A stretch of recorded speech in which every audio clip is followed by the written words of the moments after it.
저 50층에 살아요. 이 한마디면 끝납니다. 모임에서 분위기가 바뀌고 시선이 달라지고 대화의 주도권이 넘어오죠. 그런데요, 이상한 게 하나 있습니다. 얼마 전에 부동산 관련 기사를 보다가 눈에 띄는 문장이 있었어요. 자산가들 사이에서 초고층 아파트는 거주용이지 투자용이 아니다. 처음엔 무슨 소린가 했어요. 초고층이면 당연히 오르는 거 아니야? 근데 알아보면 알아볼수록 이게 괜히 나온 말이 아니었어요. 무슨 뜻이냐면요, 초고층 아파트를 가장 많이 사는 사람은 부자입니다. 맞아요. 근데 초고층 아파트에 전 재산 몰빵하는 사람, 진짜 부자 중에 단 한 명도 없다는 거예요. 왜 그럴까요? 그들도 우리랑 똑같이 검색해요. 관리비가 얼마나 오르는지, 재건축이 가능한지, 토지 지분은 얼마나 되는지, 이런 정보 찾아보면 다 나와요. 근데 결론이 달라요. 부자들은 이걸 보고 그래도 여기에 전부를 걸진 말자라고 판단해요. 일반인들은 그래도 초고층이니까 괜찮겠지라고 생각하고요. 같은 정보, 다른 결론. 오늘은 그 판단의 근거가 되는 것들 하나씩 짚어볼게요. 서울 하늘을 올려다보면 아파트가 아니라 도시가 위로 쌓여 있어요. 부산 해운대도 마찬가지고요. 바다 앞에 50층, 60층짜리 아파트들이 줄줄이 서 있죠. 우리나라의 초고층이 이렇게 많아진 이유는 단순해요. 땅은 좁고 사람은 도시에 몰리고 개발은 빠르게 해야 했어요. 그래서 나온 답이 위로 쌓자였던 거예요. 근데 여기서 중요한 포인트 하나 있어요. 건설사 입장에서 초고층은 수익률 게임이에요. 같은 땅에 15층을 짓나 50층을 짓나 토지 비용은 똑같거든요. 층수만 올리면 분양 세대가 3배 이상 늘어나요.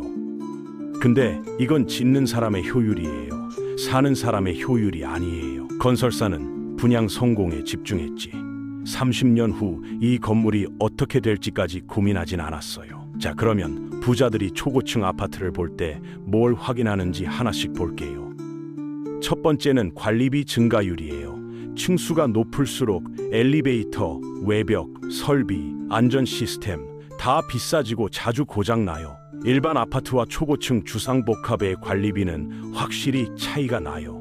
엘리베이터 유지비, 공용시설 관리비, 경비, 인건비 같은 게 다 올라가거든요.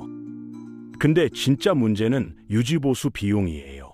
엘리베이터 교체 비용 아세요? 한 대당 3억에서 5억이에요. 초고층은 보통 10대 이상 있고요. 15년에서 20년마다 전면 교체해야 해요. 한 번에 30억에서 50억이 들어가는 거예요. 외벽 보수는 더 심각해요. 15층 아파트는 평당 30만에서 50만 원이면 외벽 도색이랑 방수가 돼요. 50층 초고층은요, 평당 150만에서 200만 원이에요. 특수 곤돌라, 안전관리, 바람 대비 모든 게 5배 가까이 비싸요. 그래서 중고 아파트 볼 때 최근 5년간 관리비 변화를 꼭 확인하세요. 해마다 10% 이상 오르는 단지 경고 신호예요. 두 번째는 용적률이에요. 이게 왜 중요하냐면요, 재건축 가능성을 결정하거든요. 많은 분들이 이렇게 생각해요. 낡으면 재건축하면 되지 뭐. 근데 초고층은 재건축이 거의 불가능한 구조예요. 왜냐면요, 재건축의 핵심은 추가 분양이에요. 기존 1000세대를 헐고 1500세대를 지어서 500세대를 분양해서 공사비를 충당하는 구조거든요. 근데 초고층은 이미 최대 용적률로 지어졌어요. 더 올릴 데가 없어요. 숫자로 볼게요. 일반 15층 아파트 용적률 200%, 재건축할 때 250%에서 300%까지 올릴 수 있어요. 사업성이 나오는 거죠.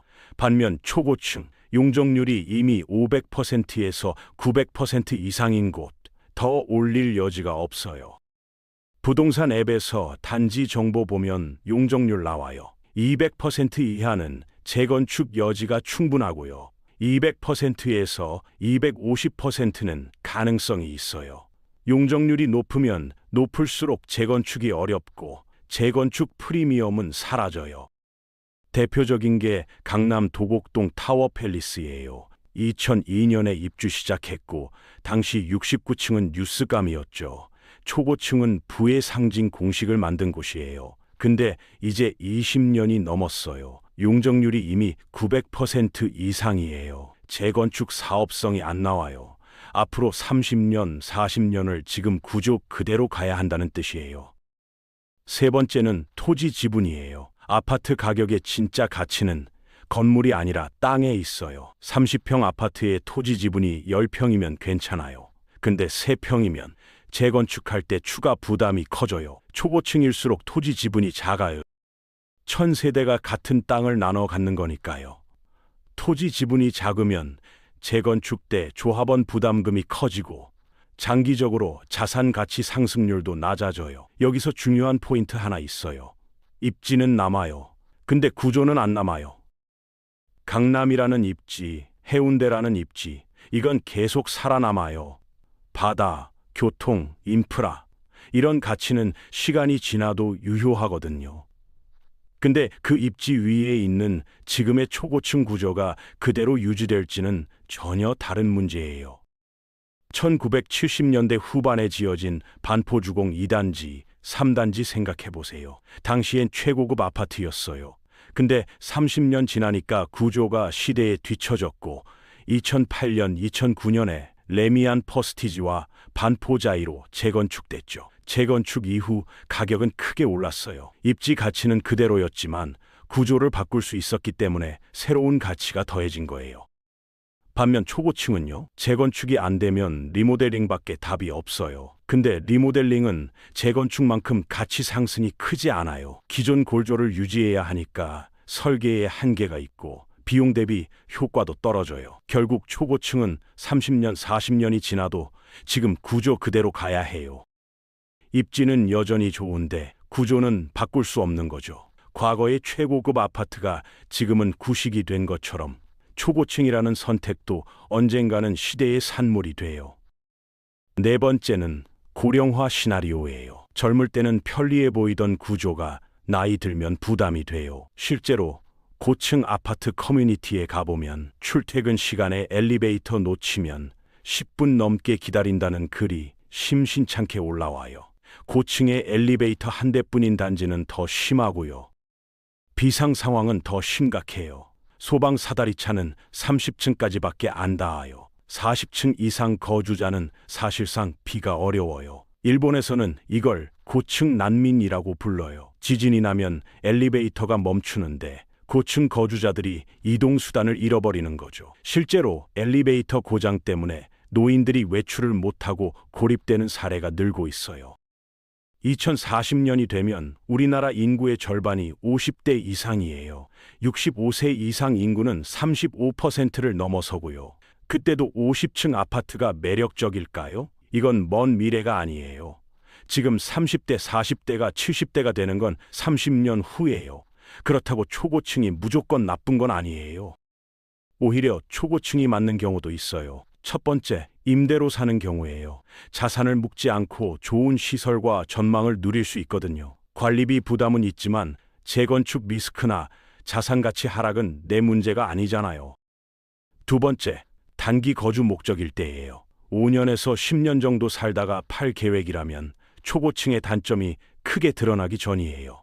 오히려 그 기간 동안은 편의성과 상징성을 충분히 누릴 수 있어요.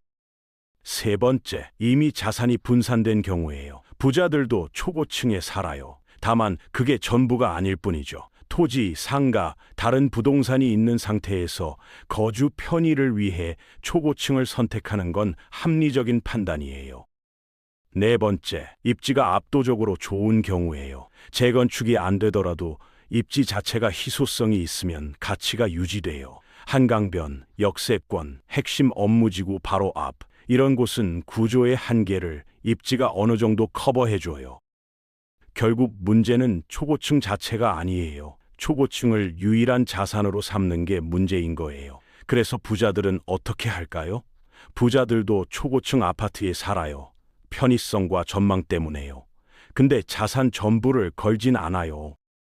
실제 자산가들 포트폴리오를 보면 초고층 아파트는 전체 부동산 자산의 20%에서 30% 수준이에요. 나머지는 토지, 저층 고급주택, 상업용 부동산, 해외 자산 등으로 분산돼 있어요. 초고층 아파트를 소비재에 가깝다고 보는 거죠. 살기는 편한데 시간이 지날수록 가치가 떨어질 위험이 있다는 거예요. 진짜 자산가들이 보는 건 층수가 아니에요. 20년 뒤에도 선택지가 남아있는 자산이에요.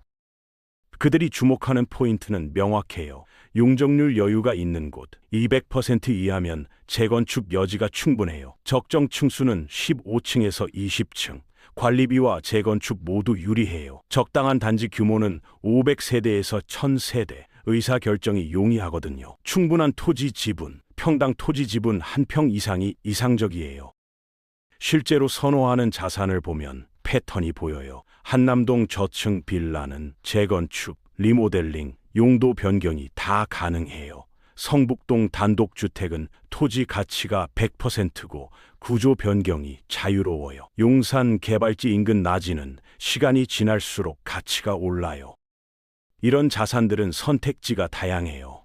팔 수도, 보유할 수도, 개발할 수도 있어요. 반면 초고층 아파트는 선택지가 제한적이에요. 팔거나 그대로 살거나 둘 중 하나예요. 부자들의 선택을 다시 떠올려 보세요. 그들은 초고층 아파트를 사요. 근데 전부를 걸진 않아요. 왜냐면 알고 있거든요. 지금 화려한 게 30년 후에도 화려하리란 보장은 없다는 걸.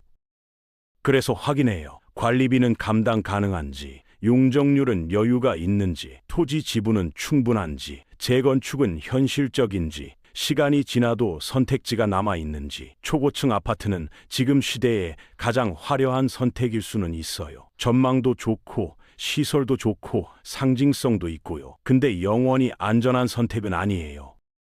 중요한 건 지금 가격이 아니라 시간이 지나 드러나는 구조예요. 마지막으로 하나만 기억하세요. 초고층 아파트 사는 거 괜찮아요. 전세로 살거나 단기로 살거나 이미 다른 자산이 있거나 입지가 압도적이라면요.